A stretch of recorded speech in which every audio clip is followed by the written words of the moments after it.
Welcome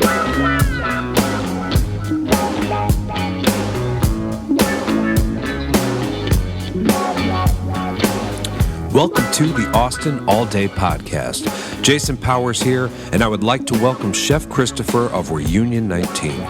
Reunion 19 scheduled to open February 2020 on the east side. Keep your eyes peeled for that. I'm very excited. We'll hear all about it on this episode. If you're not already, follow the podcast on Instagram. Sit back, grab a taco, and check it out.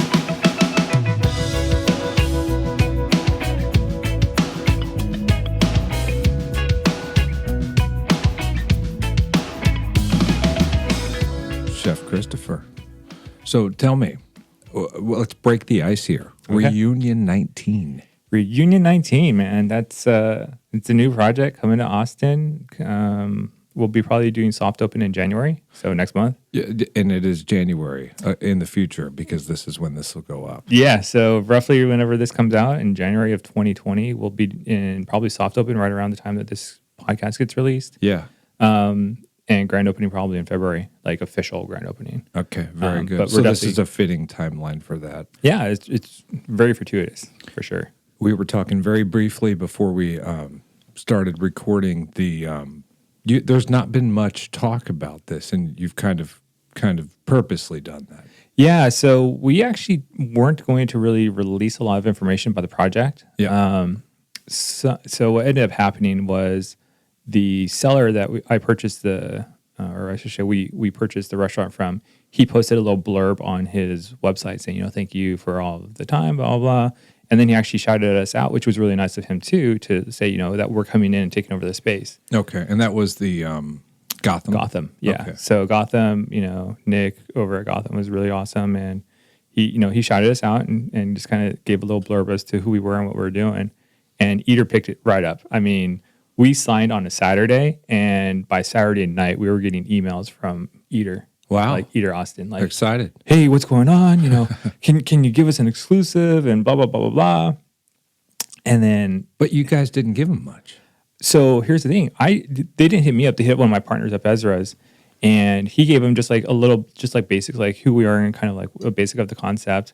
And then Culture Map hit me up, I think like Saturday night or Sunday also, saying, hey, can you just, I saw the Eater, or maybe it was like Monday, because Monday Eater released it, and then Culture Map hit me up and just asked for a little bit of information. So I give them a little rapid fire. Yeah, real short, little, like, what's their name, what kind of food are you guys doing, that kind of stuff. Yeah. Any information you want to share with us. And I'm like, well, we haven't figured it all out. So just here's some basics, right? Yeah.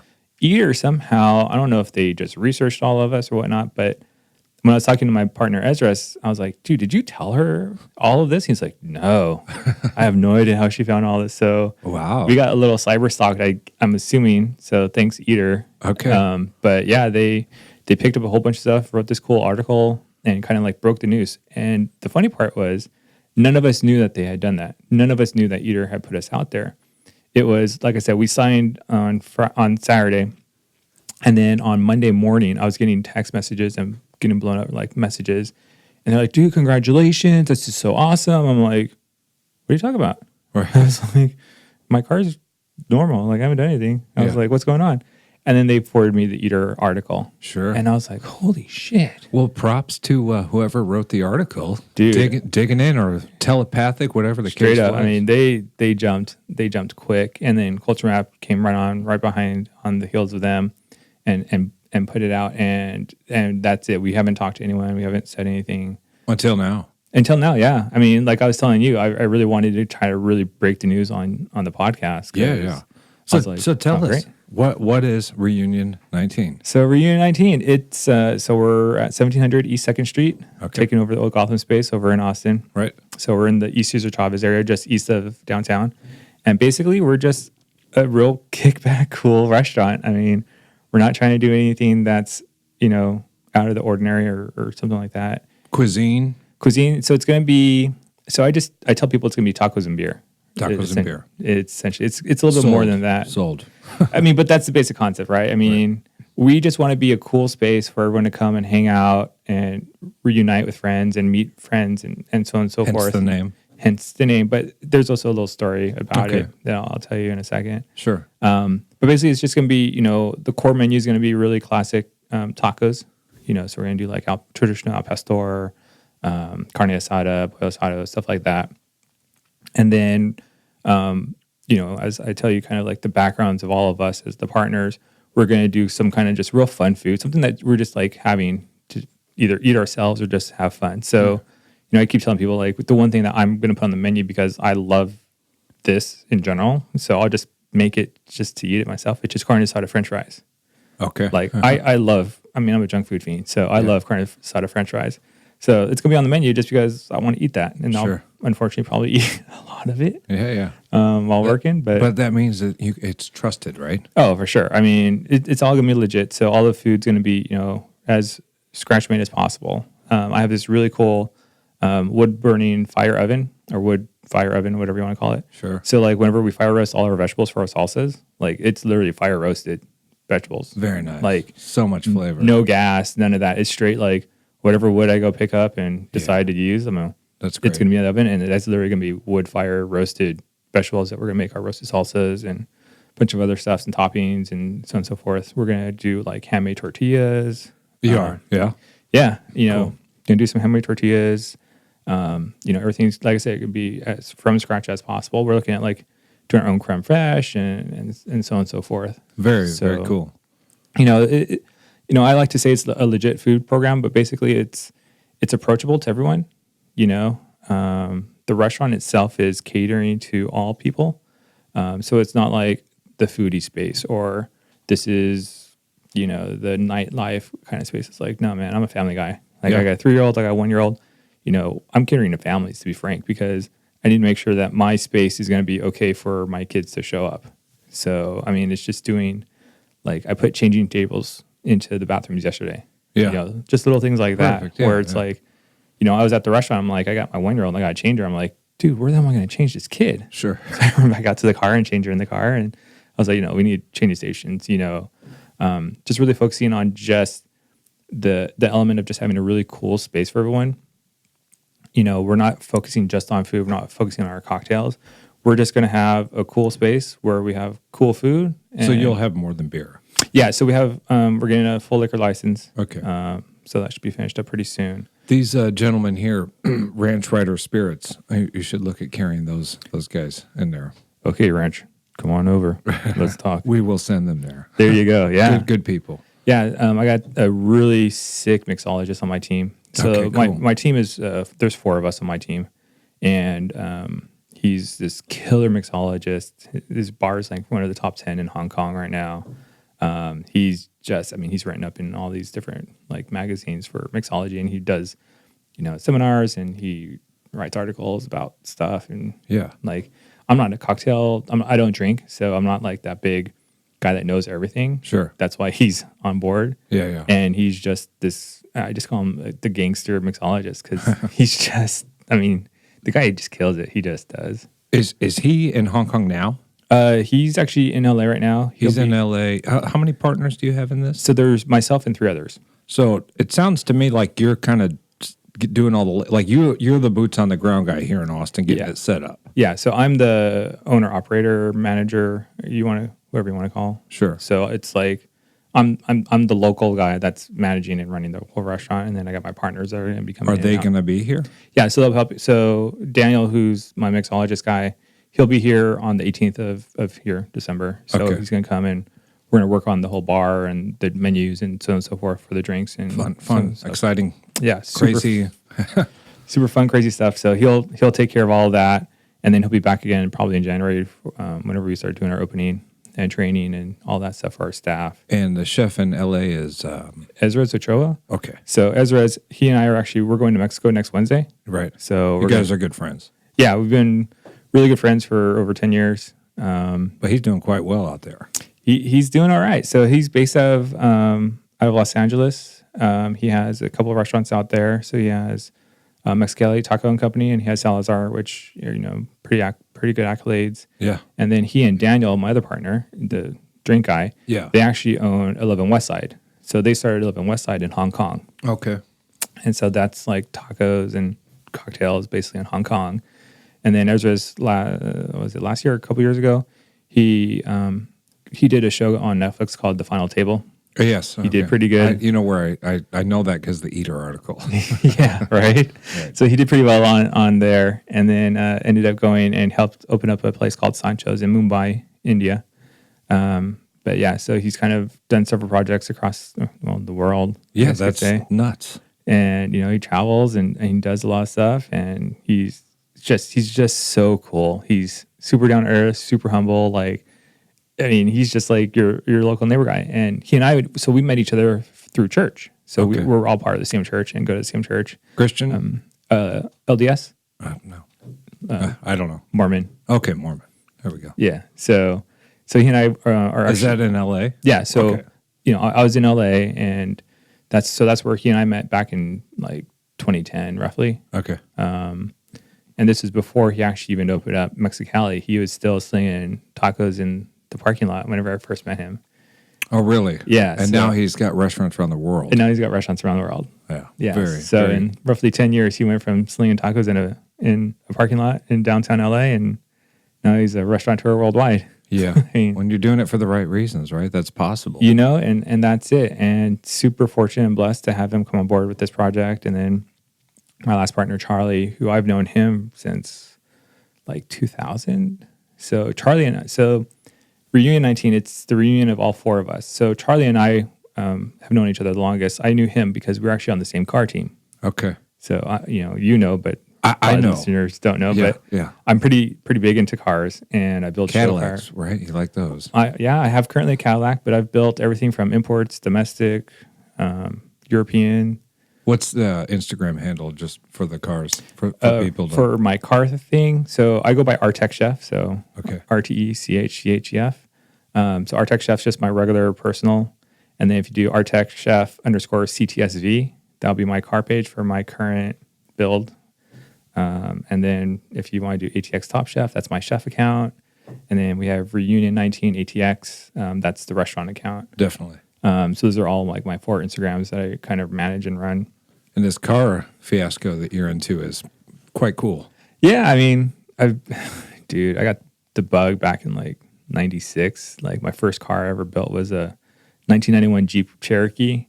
And I was going to college, and my roommate was, he had this old school Honda Civic, and then he got this imported motor from Japan. We put nitrous on it, and we did like a hideaway kit on it, so no one knew that we had nitrous. Used to go to the street races and and just rip people up and just take their money. And then I went to school in Northern California, and then we'd go to like Sonoma Raceway, and then I brought my Cherokee out there, and people were like, "What the hell is this dude in a Jeep?" And back then I was running a 14-second quarter mile flat, which sounds really slow in current times, but like back in 96, like I was beating up on the imports all day long, and I was fully loaded automatic, 4-liter inline 6. Ended up finding out that Mopar made a parts catalog because they had the Jeep Comanche, which is the truck version of the Cherokee. This is probably like a lot over the head of a lot of people, but basically they had a bunch of race parts for their racing program. Okay. And so I got that catalog and started ordering a whole bunch of parts for my car. Right. And just had it installed. So I was building like my Jeep up to race. It's an expensive hobby, yeah? Yeah, it's stupid.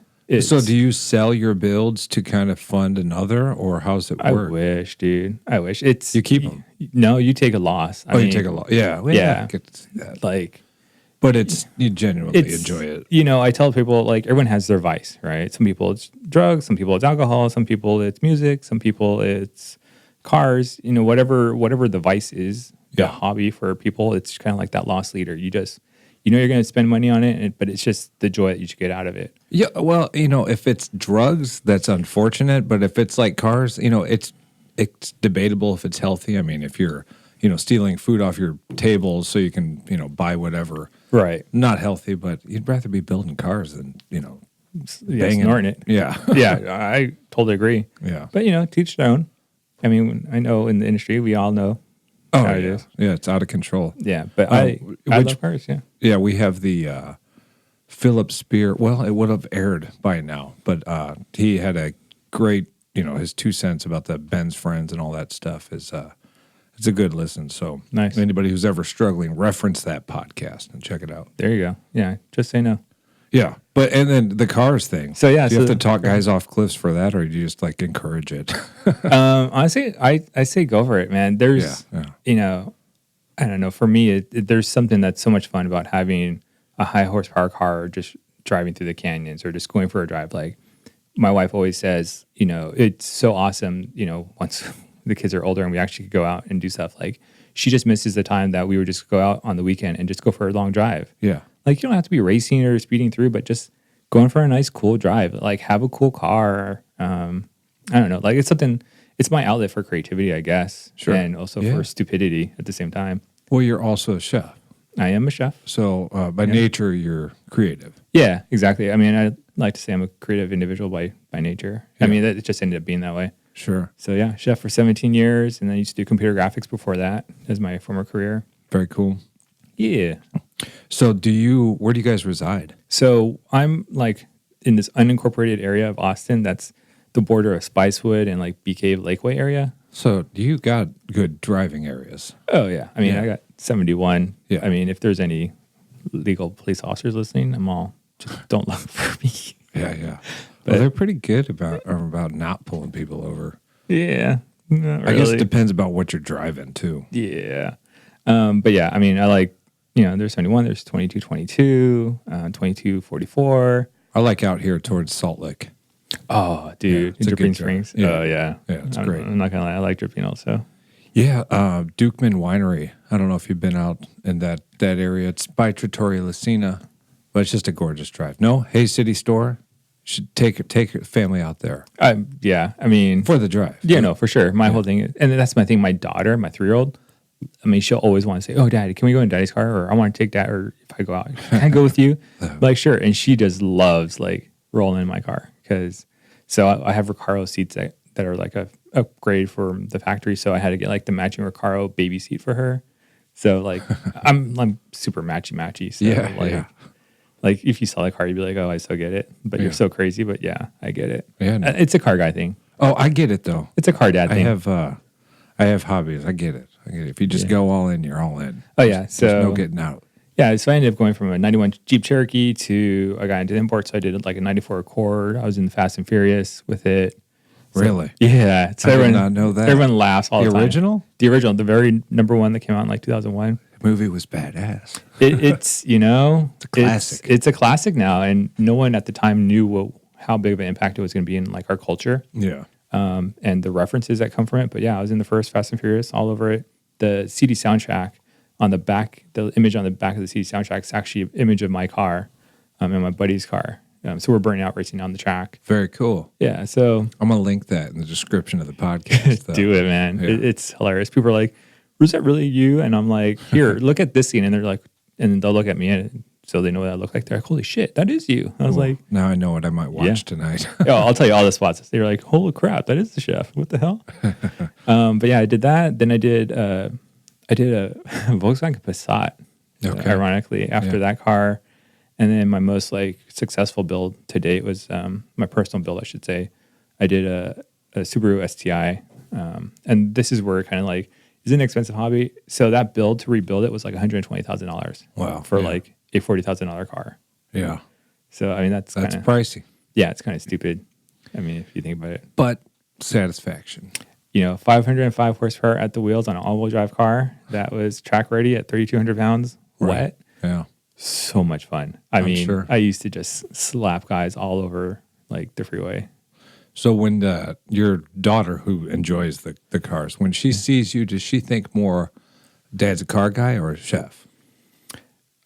She probably sees me more as a chef, I would assume. Because she always talks like, oh, Daddy's restaurant and da-da-da-da-da. Are you cooking at home too with her? Yeah. So I had her cooking at like probably 1.5 to, I think. What like pancakes? Scrambled eggs. So that was the first dish that she ever learned to make, scrambled eggs. So, she knows how to. She cracks the eggs. She cracks the eggs. We pour in milk. You pick out the shells. Yeah. Right. No kidding. We put in a little bit of milk. She actually puts in all the salt. She mixes the eggs. She does the salt too. Oh yeah. A little crank or no, we use like kosher, so she does the pinching. Oh, nice. Okay. So the three finger pinch, right? I can picture that. And she loves like to eat it afterwards. I'm like, dude, like don't eat the salt. But she has like the salt thing. She likes salt. Huh? Yeah, and then she'll like say, get the butter, and she wants to cut the butter to put it in the pan, and then she knows then I cook because it's too hot. Yeah. But at 2 years old, she was already mixing eggs. And then she'll help me make banana bread. And then I had her peeling like green beans, and we did fava beans or English peas one day. So I had her peeling taking all the peas. So it's really cool. They got these little like plastic knives, like heavy duty plastic knives, but they're serrated. Okay. But they're kind of like rounded, so they're safe for kids to use. Oh, okay. That I found. I have to check those out. Amazon, totally. Okay. Perfect. $7-8 on Amazon. Like yeah, Prime. We had something that came with like a play school set, but I let her use it, which she destroyed a few peppers with it and whatnot. But it wasn't like it was a toy. Mm-hmm. But I would let her like try it. But yeah, so she knows not to use knives. But right, it always worries me though. It worries me too, but I think it's kind of like anything. If you teach them to respect it, then they'll understand it, and then they're totally cool. So I got her like. Those little bar cutting boards that you use at like a little bar set, or if they use, keep it behind the bar and they use it to like cut the limes and so on and so forth. So I got her own little, so I got one of those, and that's her own little cutting board, and her own little plastic serrated knife. But it's like a real knife. And people advertise it like, oh, it's great for cutting lettuce so it doesn't bruise and blah blah blah blah blah. Yeah, it's just a plastic serrated knife. Come on, But she uses it, and I tell her to curl her fingers and watch out for her thumb whenever she cuts. Teaching her the knife skills at 3. That's awesome. Yeah, I mean, and the kid knows more than like some of my adult friends. It's kind of hilarious. Sure, that's funny. And then they're like, "Oh, what does your kid love to eat?" And people that know me, "Oh, you're a chef. What's your kid eat them all?" Her favorite dish is my shrimp scampi. Kids will eat shrimp like crazy. That's impressive. Yeah. And people are like, "Seriously?" I was like, "Yeah, she eats sushi. She eats shrimp scampi. She eats sushi. Yeah. Yeah, that's good. Good. She likes that. Yeah. And it's so weird. Like all the classic stuff you would think that kids would like, she hates. Like grilled cheese? No. She likes grilled cheese, hates mac and cheese. Hates mac and cheese. Hates mac and cheese. But here's the thing. She loves macaroni by itself, and she loves cheese by itself. Huh. You put them together, she hates it. Interesting. So like her number one dish is probably shrimp scampi. She loves all pastas. So like she loves buttered noodles or buttered noodles. Yeah, that's been a good with the parm on that. Just a little. No, she just wants straight butter. Okay. She's a butter fiend. Butter fiend. She literally will like pick up a stick of butter and try to eat it, and I have to like tell her no. Yeah. Like I blame my wife on that one. That's Do you have a favorite brand of butter? Yeah, I like to use the HEB cheapest possible salted butter because the kids are blowing through it. Dude, I go through probably like 2 pounds a week. Dude, I am no joke. I really have that Kerrygold butter is ever since I've started buying it, I can't stop. Dude, that on some like nice rolls. It's good. So good. Like very, very good. But again, you're just gonna straight eat pure butter with bread. You know I know. When I make butter noodles with Kerrygold, I'm like, all right, this is silly. But it's delicious. Oh yeah, it's very good. I mean, and I end up eating, whatever the butter noodles that's left over. So might as well make it good. And that's the thing. Sometimes like my kid will be like, she'll eat all of it. I'm like, holy crap, dude! Like, she's a pasta fiend. Like, what do you want for breakfast? Pasta? I'm like, no, you're having breakfast. Yeah. So I made her oatmeal this morning. But there you go. You got to kind of wake up, and I've had requests for ice cream for breakfast. Oh, ice cream comes every day. Yeah, every day. Cheese puffs. You want cheese puffs? I'm like, for breakfast, right? For breakfast, yeah. Yeah, she got this salt. That's interesting, right? Yeah, most kids wake up and they want like Cocoa Puffs or. I ask her, I'm Cookie like, Crisp. Do you want your like Captain Crunch? And she's like, sometimes like yesterday she wanted Captain Crunch. Today she's like cheese puffs, pasta. Yeah. I'm like, no, I'm on oatmeal. She goes, okay. I'm like, all right, so now I'll make her oatmeal. Interesting generation we have on our hands here. Dude, I'm telling you. We'll see what happens, right? A chef's kid I'm really curious to see, because I think now a lot of us, right, our age, and we have all of our kids and we're all chefs and they're growing up being foodies.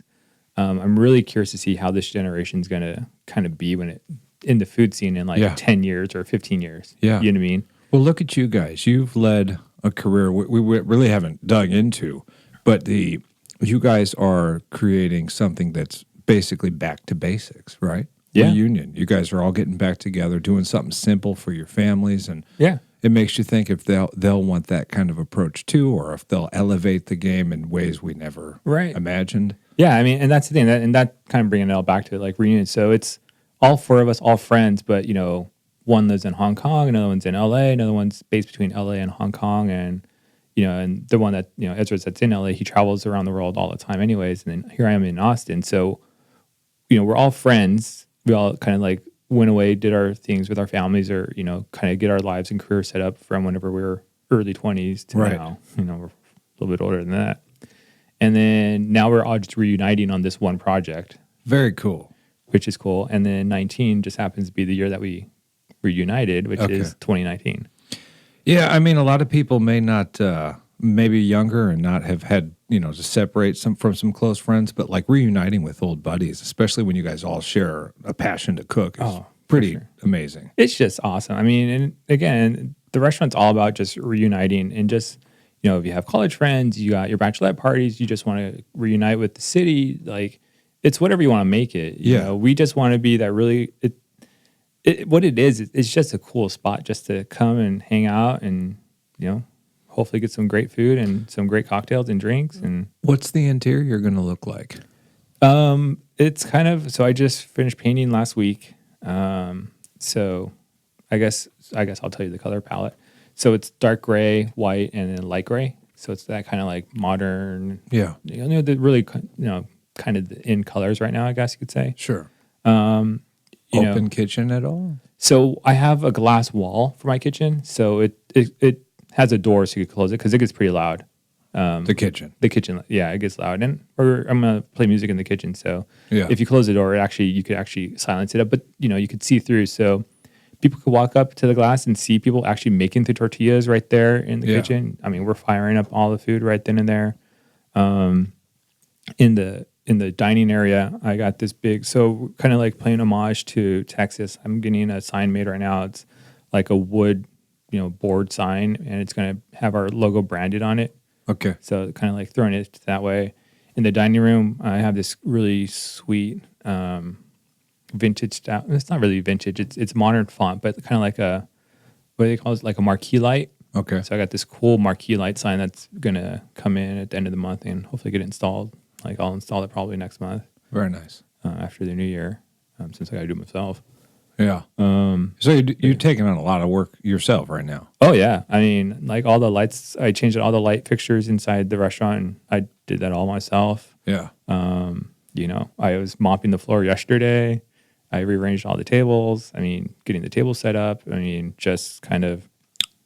Anybody who's read the Eater article, it does say you were working at St. David's. Mm-hmm. So at the time there, but you've moved on from that. Yeah, so I was doing this full time. Yeah, so trying to work full time and also open up and rehab a restaurant space is just like anyone that thinks they could do that, you're crazy. Well, and then throwing kids and all that stuff. Family and wife and 2 kids, and living 45 minutes away from each location sucks. Yeah. So yeah, I just whenever we finalized everything, I gave my 2 weeks and then I just jumped full steam into it because. There's so much going into opening up like a new restaurant, from getting your liquor license to getting all the licenses in general, building the business, getting all your vendor contacts. But you are not a stranger to opening restaurants.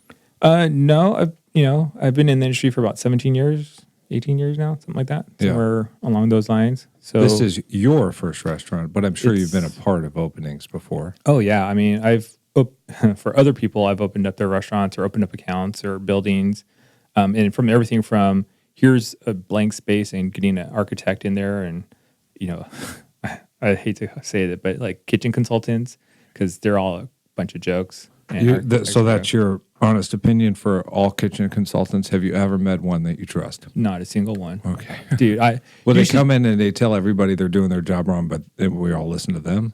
Is that a kitchen consultant to you? Dude, it's a kitchen consultant says, here's what your line's going to be because this is the proper way to set up a line. Yeah. And then I look at him and I'm like, where have you cooked? Oh, I'm an architect. I went to design school. Wow. I was like, that's interesting. Well, dang, you must know everything above me, far and beyond like what I've actually done and like hands-on. Has that always been your experience with like a consultant? Oh, yeah. They don't cook? For like kitchen designers, yeah. And then I have kitchen consultants that have been like what I call paper chefs. And if you're a paper chef, no offense, but you're cool and all, but there's guys out there that just like have all of these certificates and letters and names, and they walk, they call them the clipboard chefs, right? The guys that walk around. And I ask them like, hey, can you do me a favor? Can you just jump on the line and help bail your guy out? Yeah. Oh, I haven't cooked on the line in like 25 years. Oh, yeah, that's not the right response. And I'm like, dude, if you can't bail your own guy out, then I'm sorry, you're past that point. Yeah, that would irk me. So you're not going to have any kitchen consultants, obviously. No. I mean, the placement of your own line would be up to, where you would want to know where things are. Yeah, I mean, it's kind of like, I always tell people you got to look at your menu, look at how you're going to cook it, and then you got to think that you're a line cook, right? So how am I going to do this? Where am I going to place the proteins? Where am I going to place the sauces? What's the fastest, shortest way to take the fewest amount of steps to make the plate and get it up in the window? Yeah. What we got off on the consultants, but so how is how is all that going?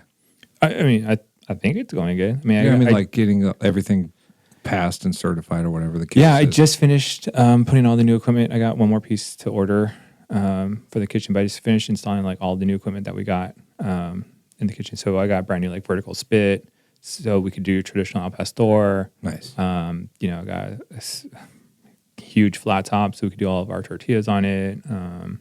I got a Sally, just little stuff like that. Refrigerated drawers instead of having just like a table. How do you walk in there? Or? Yeah, I have a walk-in like maybe a third the size of this room. Like it's technically it's 3 racks, but I mean, better than nothing.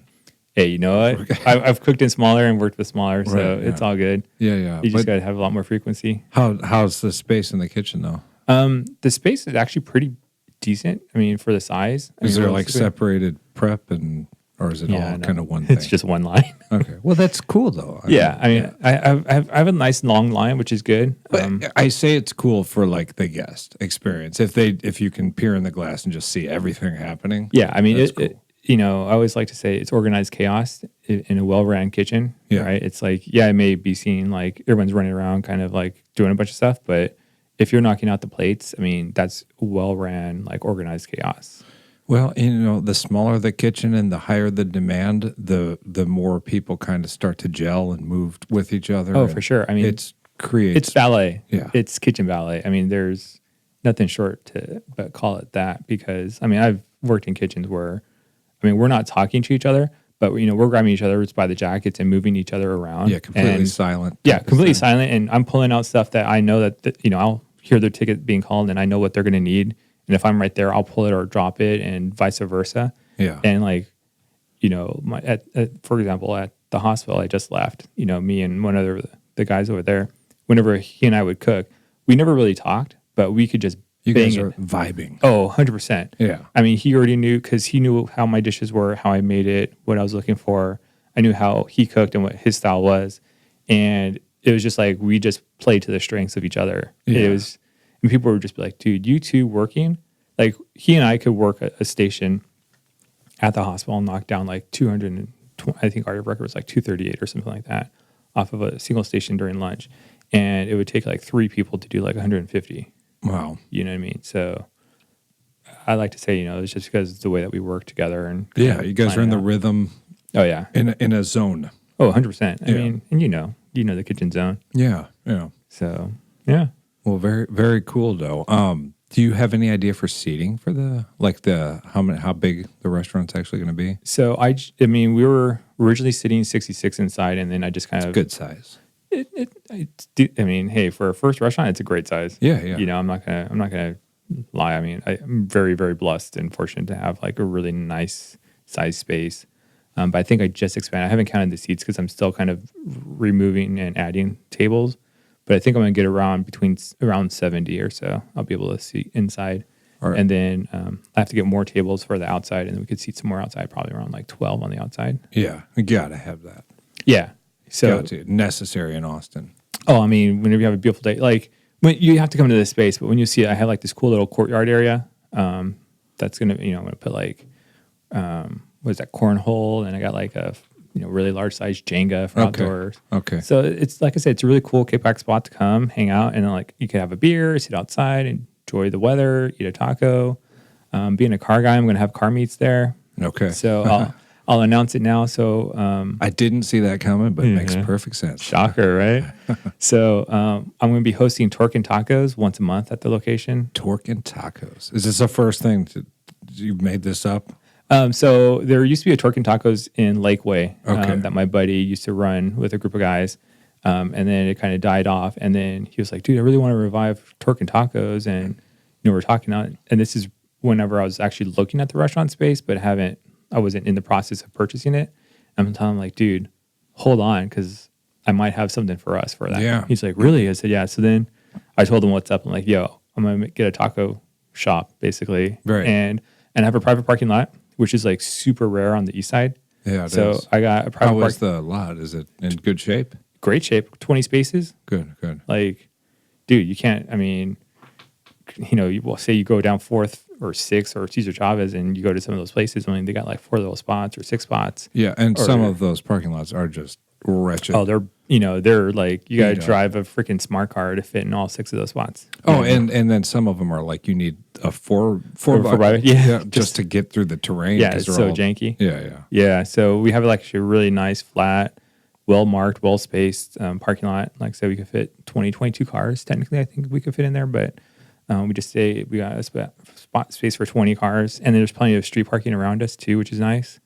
I love how you found a way to marry both of your passions into one thing, and it makes perfect sense. Oh, I'm telling you, it's a dream come true. I mean, I can't tell anyone like how blessed I am to be working with the guys I'm working with, doing what I love, and then to marry like my passions. Yes. Like I love cooking and I love cars. It was one of those things that I either became a chef or I became a mechanic. And I decided to become a chef because I knew that I would never get tired of eating because I love food. But I knew that if I became a mechanic, I probably would stop wanting to work on my own car because I was so tired of working on cars. Yeah. And I wanted to always have that passion of working on cars. So. Yeah. So you didn't want it to turn into work. Yeah, exactly. Yeah. Okay. They always tell, what's the saying? Love what you do and it's never like you're working a day in your life. Yeah. And I think I'm finally at that point. You're finally at that point. Yeah, because it's so weird whenever you go on your own. I mean, you're your own business, right? Right. You don't have anyone telling you what to do, how to do it. You don't have to ask for permission or ask for this or ask for that. It's like, but you got to do it. But you also got to do it. Right. I mean, you're the janitor, you're the cleaner, you're the runner, the errand boy, you're the payroll guy, the HR guy, you're the everything guy. But I don't mind doing that. I mean, I've done all of it, across the board for like so many years. And it's like I finally get to do it on my own. Like I get to play music in my restaurant, and it gets to be the music I want because that's what I want to listen to. Sure. I don't have to ask, oh, you can't play music because it's unsafe and we can't hear if, anyone's in trouble. I'm like, dude, it's just music, man. It's okay. Like, I get the headphones argument. You definitely don't want to hear hop behind and run into somebody. No, for sure. But music, I don't know. It should just be like an ongoing debate about what's on that day. Well, and that's the thing. You're going to get that debate. And I've always lost that debate. Well, not anymore, right? And that's kind of where I'm at right now. I'm like, I finally get to play my music. Right. And I know my cooks and everyone will probably hate it, but I don't care, Yeah. So your partners, when you guys open this, I'm sure they'll be around, but one of these gentlemen has multiple restaurants around the world. So you're going to be stationed here full time. Yeah. So I'll be stationed here full time. Ezras is coming in January. Okay. And then he's going to help me get everything through soft open and grand opening and all that. So he'll stay as long as, a couple months or whatever he needs to essentially to help make sure that we're off the ground and hitting and running. And I'm sure he's do our been media here. day. Yeah. Oh yeah. I mean, everyone was here. We all, everyone came in and on the day that we signed.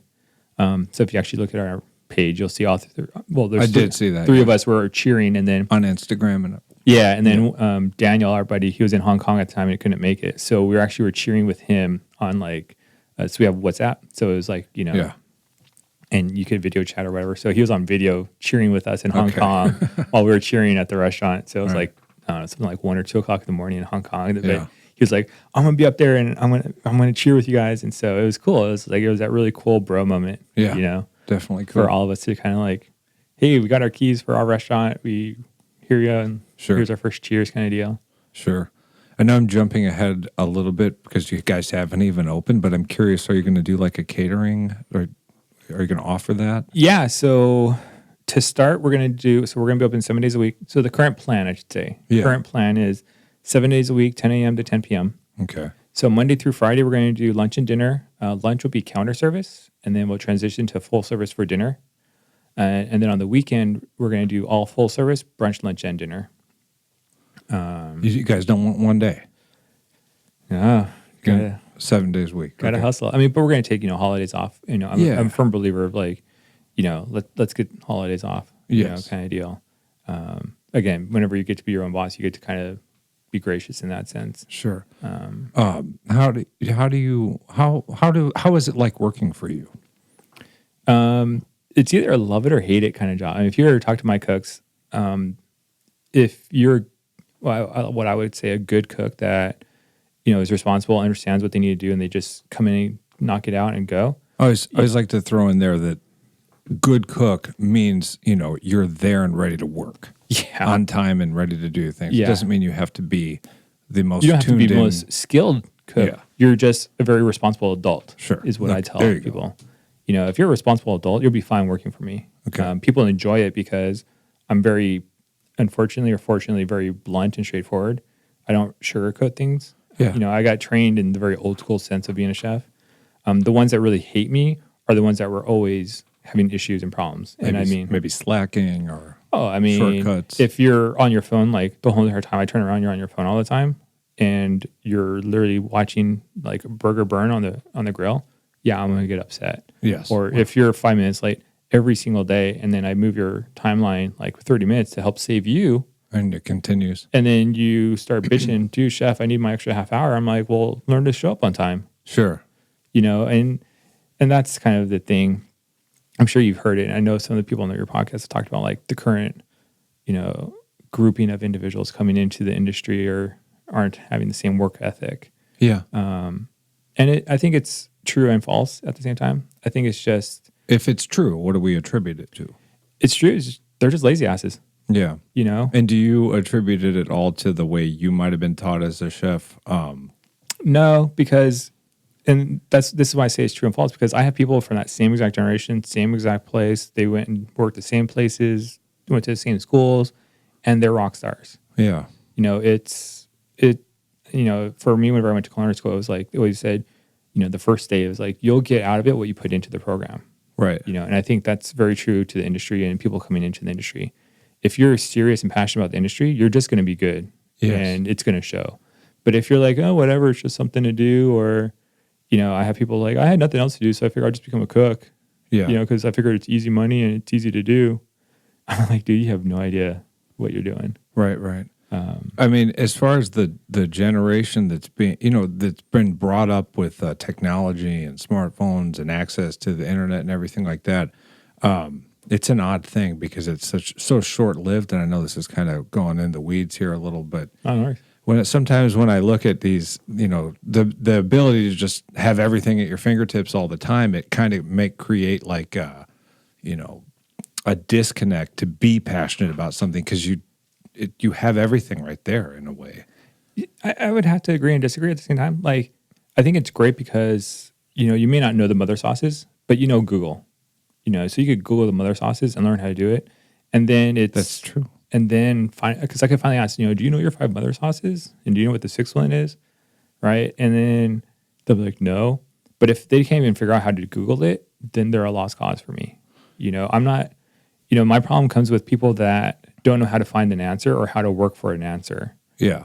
I love the guys that will come in and say, you know what, chef, I don't know, but let me find out. Yeah. Or technology can definitely be utilized 100%. Like, in amazing ways. There's certain things like, I'm not the world's best chef in the world, but hell, I could look up a recipe. Hey, do you know how to make mulligatawny?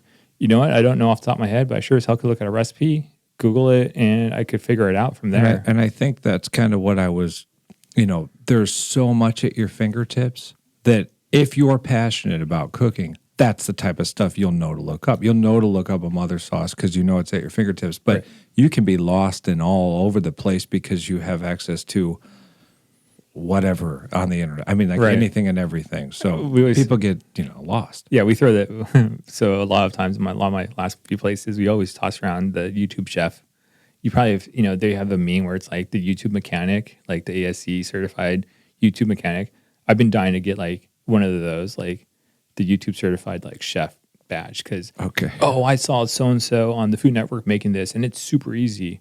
I'm like, okay, so make it. Do you know what it tastes like? Do you know what you're looking for? Do you know the consistency? Do you know what nappe means? I mean, like foundational techniques that people don't have and they just kind of take for granted whenever they see it on a YouTube video or something. I just laugh. and I always kind of attribute it to, having that mentorship for individuals. For me, I was really fortunate when I first got into this industry. I had this incredible chef, Chef David. I'll shout him out for sure. David Eno out in LA, just putting it out there. He mentored me. I was, had never worked a day in a kitchen in my life, and he let me stage at his restaurant in Beverly Hills. Oof. Oh yeah, That's intimidating. on Rodeo Drive. Oh, wow. Nonetheless, funny story. Whenever I got married to my wife, I had my reception at at the restaurant on Rodeo Drive. So, Oh, yeah? Yeah. So it was really swanky. Like, oh my God, you had your reception on Rodeo Drive in Beverly. I was like, yeah, but it was at the restaurant I worked at forever. Yeah, yeah. But yeah, I mean, he took me underneath his wing and, made me a prep cook. And then I just kept working and ended up finally getting hired with him whenever he had a spot. Whenever guys would call out all the time or not show up or they would quit or That's do always something stupid, helpful if you're a good employee. Immediately I jumped right into a pantry position. Okay. And then whenever guys would call out, and I was always trying to learn, right? And then people on the hotline started calling out. So then I ended up being a grill cook and got promoted to being grill. Then all of a sudden saute started slacking around. So then I jumped in and became a saute. And then I did center and expo. And the next thing you know, I was a sous chef at the company. Excellent. And how did you progress from, station to station, basically, when those call-outs would happen? So basically it'd be like, yo, well, I would say a lot of it was because I did a lot of staging, right? So when I staged, it was like, okay, I was a prep, but then I'd see what the saucier was doing. So I'd go watch what the saucier was doing. You staged in the same restaurant? Mm-hmm. Okay. Yeah, so I was staging, so it was a McCormick and Schmick's Pacific Seafood Grill back in the day. And it was like one of their 2 finer dining concepts within the company before they sold out went corporate. But, they all, fresh fish every single day, breaking it down. So he taught me how to break down fish, proteins. We get full sides, and I just had to break down, proteins and steaks and learn all about meat and seafood. And then making everything was made from scratch. So all the sauces, all the soups, stocks, the whole 9 yards. And then, whenever I was done with my tasks, I'd just go hang out with the guys, watching what they did. Right. Because the food was so pretty. I mean, it's one of those things where like, dude, this is really pretty food. I want to learn how to make pretty food. Yeah. Right. So hung out with Pantry and started watching how they were doing their stuff. So I learned their jobs essentially. Sure. So whenever they called out, I'm like, oh, I could do that. Or, if one guy had to take a piss or something like that and, he got nailed the tickets. Hey, can you help me out? Like, sure, I don't care. I'm working for free. Like, I don't care. And I'm just here to help these guys out and learn at the same time, right? And that's how I ended up learning to be the prep cook, to be the pantry. And then from there, moving and doing the same thing, right? Because everyone wants to be the saute cook, right? Whenever they get out, like the lead line cook. Yeah. So I hung out on the grill because I want to learn how to make some good steaks and good burgers, right? Because you want to try yourself at home too, right? So you do that, and next thing you know, you're doing like ahi foie gras off the freaking saute station, and you're doing like almond crusted, trout that you had cleaned, earlier, and like you're putting the same sauce that you made earlier with the saucier, so you're seeing everything that you prepped out being finished. So I learned that restaurant, like the ins and outs of the cooking process. What was the timeline from start to sous chef? How long did that take you? 1 year. All right. Was that one of the first jobs? Yeah. So, because it sounds like you got quite an education there. Yeah, I mean, from him, yes, you said. Yeah, no, for sure. So I left a career in computer graphics, making money. Quit on a Wednesday, checked out of Culinary School on Friday, said this is where I need to be. Wow. Picked up my books and knives on Saturday, started on Monday. So not even a week after I left my job. 3 weeks into Culinary School, I realized I didn't have any money coming in, no paychecks or nothing like that. Right. And rent was due. And Yeah. I was like, holy shit, I need to make some money. Yeah. So fortunately, the school had a job fair. And then that's where I saw Chef David. Talk about jumping in, right? Literally. Money. Seriously, there was 23 booths there. I gave out 23 resumes. Yeah. I dropped off a resume to every single person. Ended up getting hired across the street at the Pasadena Conference Center as a dishwasher and making $8 an hour. So I started as a dishwasher making $8 an hour, and then working in Beverly for free. Actually, it would cost you money because I had to pay for parking, or I got parking tickets because I forgot to move my car. Isn't that's dude? Well, two things there. Whenever chef tells me they started as a dishwasher, it's like the highlight of the interview. I love hearing that. And then working and getting a ticket. What is worse than that? when you're barely scraping by and you walk out to a ticket. I mean, it's worse is whenever like you don't have the money for the gas to get to the restaurant, and then you're working for free, and then you get a freaking ticket, and I'm like, dude, $55 freaking for this damn thing, and it wasn't like the first ticket I got there either, and you're just like, fudge. Oh yeah, and then you're like, I'm making $8 an hour, man, and like, and I'm not even getting like 40 hours. You know, you're trying to work as much as you can, right? So it's thank God for my now wife, but back then girlfriend who was helping kind of support us too, because she was working full time for us while going to school too. So, but I tell everyone, I'm like, my story is, you know, the classic, you know, I went to school 6 days a week, and whenever I was off of school, I was working my dishwasher job, whatever shifts they gave me, and then whatever I wasn't working those shifts, I was at Beverly learning. So 7 days a week, I was either in school and working or working both jobs. Yeah. Like I never had a day off for a whole year. But I tell everyone, I'm like, you know, and also, you know, because you're going to culinary school, it really helped me a lot in school too, because what I was learning on the job, I could bring back to the classroom. And I was like, just executing way above the norm, because, you know, those half the people in my class were just going to school and learning whatever they learned there, and that was it. Right. Those that were working in the industry definitely had the edge up in culinary school, because you had so much more knowledge base that you could pull from. Did you keep up with anybody from culinary school? Actually, right here in Austin, my buddy Spencer he's running a restaurant right down the street from here. So he and I were in the same class. What restaurant? Satellite. Oh, okay. Yeah. Right. Very cool. Yeah. So Spencer Lutz, amazing chef. He and I actually went to culinary school together, graduated together.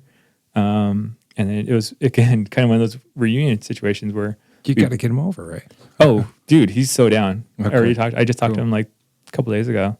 Cool. But it's not far from here. I'll go talk to him, see what he's up to. Totally. Just name drop me. Be like, yo, Chef Christopher told me what's up. Yeah, definitely. You'd be like, oh, yeah. Cool. But yeah, so yeah, I mean, the sad part is, and this is kind of the reality, whenever, you know, we went to our school, is that we started with like 98 in our class or something like that. And from my understanding, there's only 3 of us still in the industry. Okay. That's what I was really wondering. Yeah. So, yeah, but you know what? Myself and Cynthia. It's sad, but also just good then, rather than just having somebody who can't cook out there. Yeah, just drop out, you know? Yeah, and that's the thing. I mean, and I think you probably have heard this and know this, that, you know, there got to a point where, you know, culinary schools were revered and they were putting out quality people, right? Then it turned into like a money grab situation where they took everyone and just took their money and then just pushed them out into the industry, because there's... Well, look at Cordon Bleu. I mean... Well, that's what I was talking about without trying to name drop them. Sorry. I did it for you. Thank you. Yes, I'm talking about Cordon Bleu. Granted, I think you're from there, right? Yeah, and so am I. Yeah. So, and that's where I say it's like, yeah, Le Cordon Bleu sucked because they did that. Yeah. But by doing I hate telling people I'm from Le Cordon Bleu. Yeah. Because they think, oh, you're part of that generation that just, you know, paid their way and kicked out. I'm like, no, what they did is they destroyed the whole entire reputation of every single person that came from that beforehand. Yeah. Where we all had to bust our ass and like get our asses handed and beat. Sure. You know? Yeah, it did turn into a money grab, and then they closed the doors. Yeah. But they're still in France. I mean, Le Cordon Bleu is a legit thing. Yeah. I mean, that's the thing. It's just the U.S. market, they just, I don't know. Well, got greedy. That's also the U.S. for you.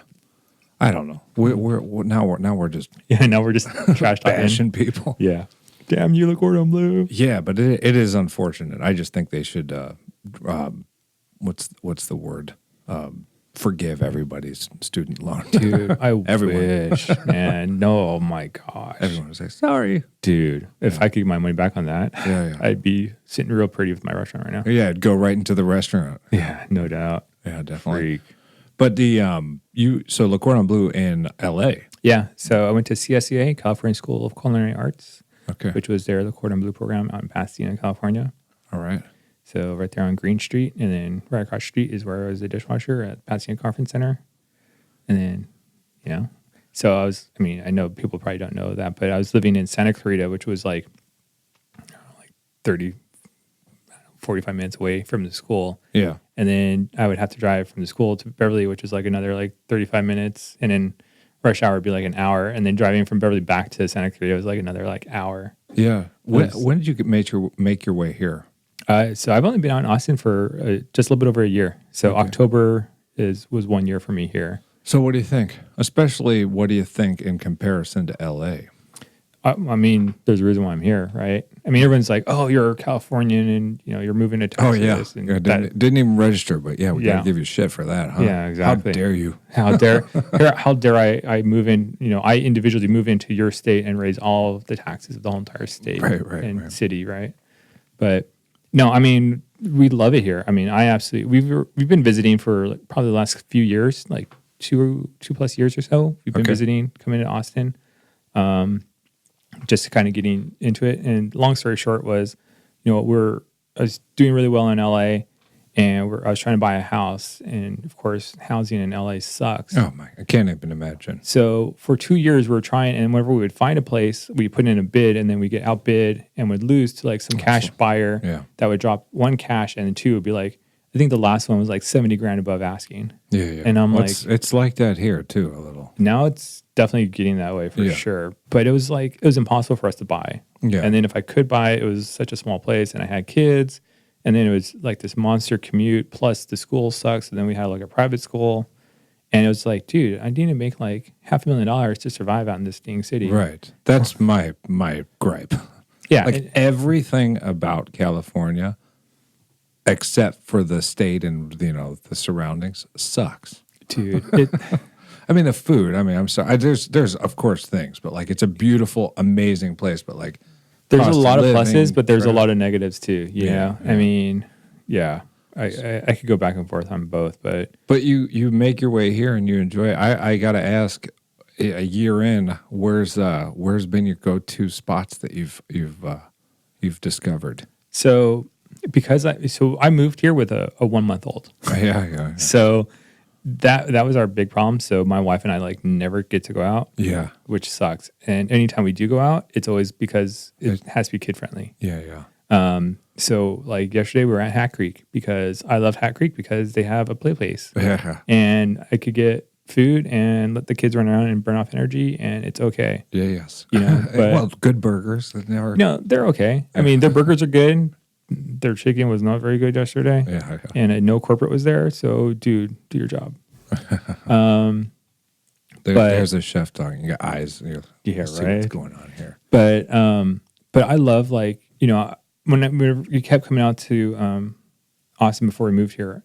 I was the fiend for the barbecue out here. I was. Okay. I was like, because you don't have this in LA. We don't have like. Have you been to Valentina's yet? I haven't been to Valentina's, but so Schmidt Barbecue's right down the street from me. Yeah. And I love going there. It's family owned. I even took the barbecue class from the owner. Cool. And so I could learn how to do barbecue because I ended up doing barbecue at the hospital because I loved it so much. Just really cool. I met, I guess, I don't know if he's a chef or pit master or whatever you want to call him. And this guy is from Brazil, and it's super cool, super chill guy before I even moved here. Yeah. So I just really love that place. They do this really cool brisket that's different than other people. Of course, Salt Lick, big fan of Salt Lick. That's that drive, though. I love that drive. That's the best part about it. It's beautiful area. It's, a nice drive. It's that country Texas kind of feel. Yeah. Where else do we go? Oh, there's Mandola's, right down the street from us again, because again, a play place. Yeah. Out in Bee Cave. Yeah. Yeah, that's a good one. So as far as the Salt Lick, the Trattoria Lucina is a Mandola's, but it's like a nicer area with a big vineyard out front. Oh, nice. You guys should go out there. It's definitely kid friendly. Oh, sweet. It's more intimate than the Mandola's you're used to. Nice. Yeah, it's like their upscale one. I'll re-listen to this podcast once we're done, and I'll tell the wife, like, yo, this is where we need to go. There you go. Like, instead of taking notes right now. Yeah. No, but I understand. I mean, it's not easy to get out when you got children.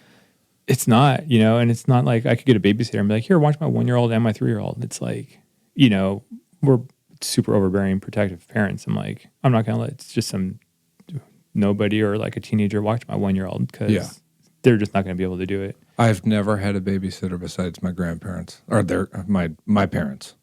My wife has yet to leave my kid's side unless it's with me. Yeah. I'm not a fan of, it's just too weird a world right now. Dude, my wife is like, she's on all the news channels and everything like that and gets all the news feeds on her phone. And she's like, look at what this babysitter did and look at what this person did. And, blah, blah, blah, blah. I'm like, freak. Yeah, that's just not cool. Yeah. So where have you seen that you want to go? Dude, there's so many. Yeah, and there is so many There's places. so many. Man, there's a bunch in downtown. I mean, all the top, Commodore, top yeah. Suerte. Suerte's right down the street from us. Yeah, these are places that you should go to, right? Especially opening I mean, we know a couple of guys over at Nixta Tacos, so shout out to them. Nixta? Yeah, they're down the street from us too. Cool. Edgar, have you been there?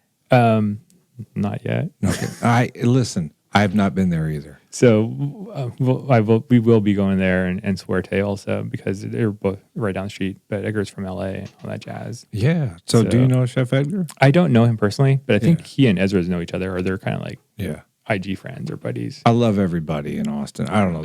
Edgar's super cool. What I love about our industry is that, like the culinary industry, like in general, and I guess you're kind of like the perfect example of that is like we're a small knit community and like we support one another. You know what I mean? Yeah.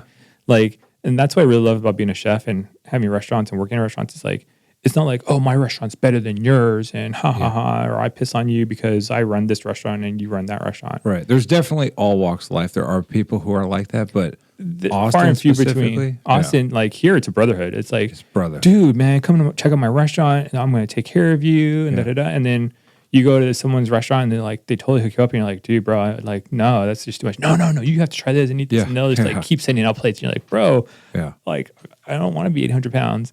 And then all of a sudden, then you're like, but you're going to come to my restaurant next. Like next month, you're coming to my restaurant. And they're like, well, okay. Look at, and then you just like make them 900 pounds just because you're like, this is what you get. Well, the Via 313 just collaborated with Home Slice. I mean, like if it doesn't get more, patriotic than that. Right. Like two competitors, if you will, just teaming up. Yeah. And that's the thing. And I think that's what I really love about all of this. It's like we could support one another, even though we might be doing the same kind of food or similar types of food or whatever. Like, and not to kind of like shout out Nixta again, but like, dude, Nixta is doing some crazy, awesome food, like beautiful space, beautiful food. And it's like, and people are, because people try to, hit us up like, oh, are you trying to go against Suerte or Nixta? And it's like, no, man, we want to support them. Like, we're all doing we're all here together. It's a brotherhood. It's not, I'm better than you or trying to beat you or nothing. Like, no, man, I just want to be cool. You need to take a business trip and go eat next time. It's a business. Yeah, exactly. No, I mean, we are. It's just we want to get all the guys here to kind of do it and just kind of hang out. And again, and that's why it's like we're not trying to be something that we're not. We just want to be a cool spot for everyone to come in. We want to invite all of our chef buddies to come in, invite Nixta and Suerte and all the other guys coming over. Like, dude, come on in, come hang out, come have a cocktail, a beer, or a cool handcrafted soda or something. You know what I mean? For sure. Can I ask you, because you're basically fresh out of LA. Yeah. So, we have Austin all day, and I feel like we get everybody. We have access to everybody. Is LA? I feel like if there was LA all day, which I'd love to see, but it's so big, right? Is everybody communicate with one another? Yeah, for sure. Okay. Like I said, that's what I love about this industry. It's really small and close knit. Like, I'll use Spencer and myself as an example. I was working in Vegas and he was out in, I think, like Phoenix or something like that. We still kept in contact. And all of a sudden he came out to Austin. And then whenever I was looking out to moving out here, he was like, dude, come to my restaurant, come eat here. And then he like came and hooked us up and then started talking to us and like, here's what's going on. I was asking him, thinking about moving here, like, yo, what's the food scene like? Oh, and he's just totally guiding me and helping me out. So it's like, I think no matter what city you're in, it's all of us kind of have worked in or moved in and know people in. So it's like, I worked in Vegas, so I got a bunch of Vegas people as a chef. I was in LA, so I got a bunch of LA people. Now I'm in Austin, now I got a bunch of Austin people. But then those friends that I had in Vegas are now in DC and New York. And then I got people in LA that are now in Chicago. Right, yeah, Chicago's good. And I used to work for Les Entertainment, so okay, definitely know Chicago too. And then you just go on these cool trips, and then you meet people like Ezras, who's like, dude, I know Hong Kong, I know Mumbai, I know, South America, and then he knows South American chefs. They're like, oh, they've been to, who knows, Italy and France, and you know what I mean? So it's kind of like that, your network just within like 2 steps is just so huge. And that is also why you don't want to be burning bridges, and you do want to be the good employee or whatever, good chef, whatever you want to call it. I would agree. I mean, Well, it's a small. Austin, it's a small town. It is. I mean, I'm doing a hiring thing, right now, trying to hire people, and some of the names I've recognized are some of the places I know people that have worked there or work there. Yeah. And I'll call up like, yo, Mike, what's going on? Hey, do you know this guy? Or hey, John, do you know this dude? Or hey, Steph, do you know this girl? More than it's always yes, right? Yeah. I mean, they're always like, oh yeah, dude, don't hire that person. I'm like, all right, cool, thanks. Like, right. Thanks for the hookup. Right. Yeah. No, exactly. Yeah. It is. Like I said, it's a very tight-knit group. I think there's people out there who don't know that, and then they're acting a certain way, and they don't realize how, the word gets around very quickly. And that's the thing. I think a lot of people forget too, like social media is so publicly aware. Yes. Like I'm on a bunch of Austin food groups and whatnot. Like I'll never post, but I read all the time. Sure. And it'll be like, this individual's like chewing out this business, or this business starts blasting this individual. And I'm like, man, that's not cool, guys. Yeah. Like, this is going to come bite you. Like, I'm sure something I've said today is going to come back and bite me sometime in the future. Well, I hope not. I hope not too. I'll say this. I apologize for everything I've said up to this moment. If I have offended anyone or said anything out of line, I apologize. That part won't make it in the cast. Yeah, no. I was like, cut it out. Yeah. No. Yeah, but it's a small town. So you're looking for people right now. I am. I'm hiring all positions. I got several job postings put out there. Okay. I'm looking to I'll be calling some people next week and doing some interviews. And I want to know the potential when everybody's here, not after you open, because it's going to be so chaotic, and it will be I'm going out on a limb here. Can we get all three of you in here? Yes. Maybe. Yeah. I mean, I know. Yeah. I mean, we just got to coordinate the schedule, but yeah. Yeah. Because I know your schedule, you get booked pretty fast. Like, yeah. If you're flexible, I'm sure we can make that happen. I can be flexible. It's very difficult for me to do these during the day, during the week, but I can make it happen. Yeah. I mean, we've done these at midnight. We've done them at 10 a.m. We've done them whenever. Nice. So yeah, no, I could definitely line something out with the guys and get here, especially during our soft open time. Yeah, for sure. So and you said 4 partners? Yeah, well, 3 plus myself, so there's 4 of us total. 4 total, and so you guys will all be here. I'd need to get another mic in here, but I'd like to. We all could share. I mean, no, I can hook up another. I can hook up another. I have another mic. I just need to set it up. Okay. But that would be cool. It would be fresh. I mean, of course, I'm sure they would love it. Well, talk about Reunion 19. There's like that is like the little reunion on a recording. Yeah, we'll have literally the reunion of like Austin all day. Like it'll be reunion 20 at this point, like here. And you can listen back 10 years later or whatever. Yeah, it'd be super fresh. I mean, I know like I was talking to Ezras last night, because I was super worried. Like, how am I going to say this? And what do I say? Because he's Mr. like, he's in commercials and he's on TV and he's done a lot of recording kind of stuff. Sure. And I'm like, I don't know. I'm just Joe Blow from like down the street trying to like say what's up. And he's like, okay, this is how you're going to say it. And he says things he's so like articulate. And what did he say to say? You got to say it. No. Or have you that's said the thing. it? I pretty much have said it, but like the way he says it and like the words he uses, it's so like pretty. I'm like, dang, dude. I was like, I need to record that or just say that. He's like, just say it in your own way. I'm like, okay, I'm just this car dude that's like a chef that, it's kind of how I talk. So how do you think you did? I think we translated what Reunion 19 is going to be. I have no idea. I think you did. I mean, do you have an idea what Reunion is? I'm ready. Okay, cool. I am excited. Cool. In that case, I mean, I'm trying to plan the next podcast. I'm like, let's do this. Dude, I'm so down. Yeah.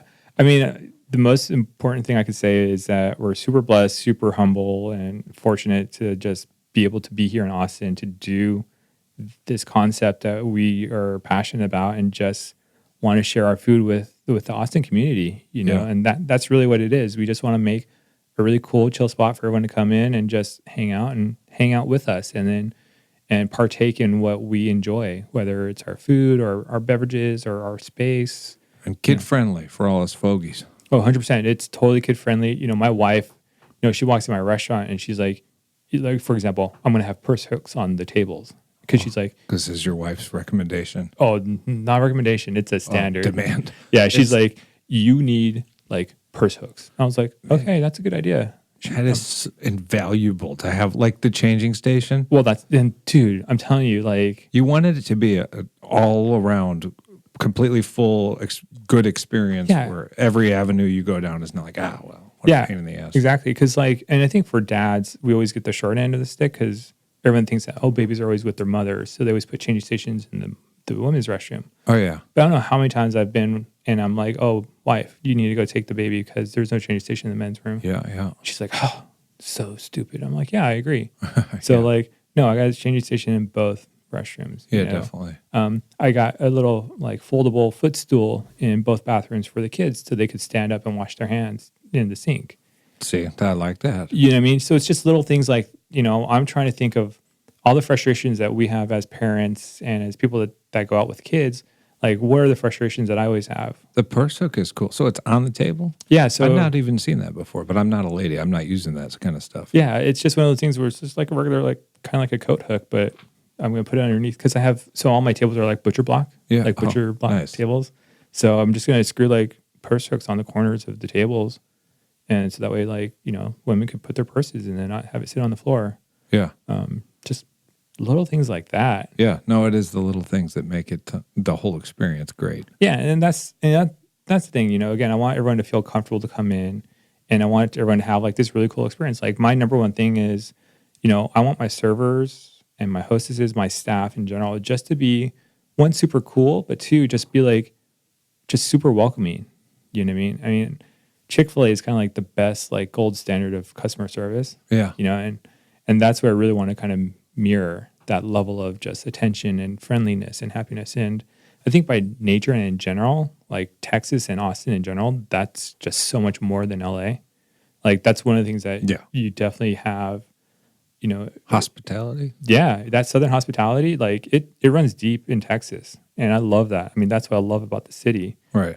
Super welcoming, super friendly. Like, you could go to the grocery store, you could go to H-E-B and they're just like, hey, how you doing? Yeah. How's your day? And you could spend like 10 minutes talking. Target is like, holy cow. It's like, be careful when you go to Target because if there's no one there, they're just going to talk to you for like 5 minutes. Yeah. And it's cool. Like, you would not see that in LA. No, I was going to say, when you're here and you're used to it, you don't even think about it. Right. You need to leave here to realize that, like, other parts of the country, people are on the move and they don't give a crap what you're up to that day. Dude, they have like 2 Fs. Yeah, I've got... they're just like, why are you talking to me? Get out of here. It's so weird whenever like you call someone like, hey, how you doing? The first thing like they say, oh, hello, thank you for calling Spectrum, whatever. You're like, hey, how's your day going today? Sir. Okay, can I help you with something? I said, yeah, this is what I need. But it's not like, I would say, for me, because I'm from LA, it's like people are just like, you just say what you need.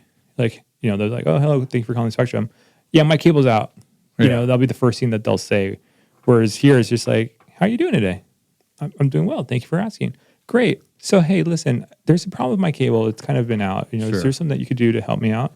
And it's like, that's like so different of an environment. And that's what I love, like I said, about the state, the city. Yeah. So you're enjoying Austin. Oh, I love Austin. And you're going to set up shop and this is going to be, and like I say, I know I'm jumping ahead, but do you want one location or do you want more? So I will say we are definitely planning more. Oh, cool. So this is a flagship store for us. Okay.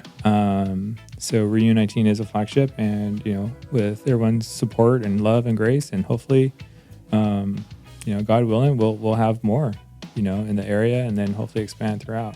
Yeah. Would love to, have more than one. Absolutely. You guys, Reunion 19, January 2020. Well, Chef Christopher, thank you for coming in. Thank you. I am excited. I'm sure others will be too. Sweet. Yeah. Come see us. Reunion19atx.com. And then you are going to need to make your way to a couple of these spots here. Oh, for sure. And anyone, just shoot me an email and I'll come see y'all.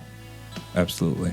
And I'll put all the links and everything to Reunion and all that good stuff in the podcast description. But, thanks. Yeah, thank you. Thank you for coming. No, thanks for having me. This is awesome. For sure. Can't wait to come back. Yes, definitely. Cool.